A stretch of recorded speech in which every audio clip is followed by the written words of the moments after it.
हिमवंत के वन में कभी एक जंगली महिष रहता था। कीचड़ से सना, काला और बदबूदार, किंतु वह एक शीलवान महिष था।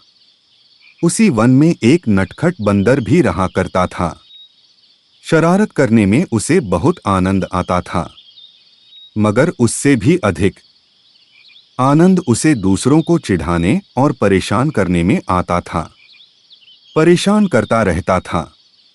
कभी वह सोते में उसके ऊपर कूद पड़ता, कभी उसे घास चरने से रोकता तो कभी उसके सींगों को पकड़कर कूदता हुआ नीचे उतर जाता तो कभी उसके ऊपर यमराज की तरह एक छड़ी लेकर सवारी कर लेता।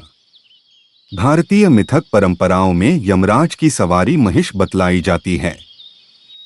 रहता था। उसे बंदर की छेड़खानी बिल्कुल पसंद न थी। उसने कई बार बंदर को दंडित करने के लिए महिष को प्रेरित किया, क्योंकि वह बलवान और बलिष्ठ भी था। किंतु महिष ऐसा मानता था कि किसी भी प्राणी को चोट पहुंचाना शीलत्व नहीं है और दूसरों को चोट पहुंचाना सच्चे सुख का अवरोधक भी है। वह यह भी मानता था कि कोई भी प्राणी अपने कर्मों से मुक्त नहीं हो सकता। कर्मों का फल तो सदा मिलता ही है।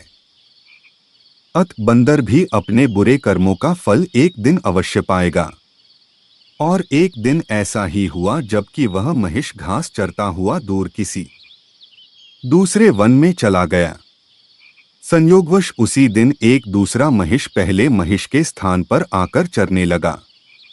तभी उछलता कूदता बंदर भी उधर आ पहुंचा। बंदर ने आव देखी नता के स्थान पर आकर चरने लगा। तभी उछलता कूदता बंदर भी उधर आ पहुंचा। बंदर ने आव देखी नता पूर्ववत वह दूसरे महिष के ऊपर चढ़ने की वैसी ही धृष्टता कर बैठा।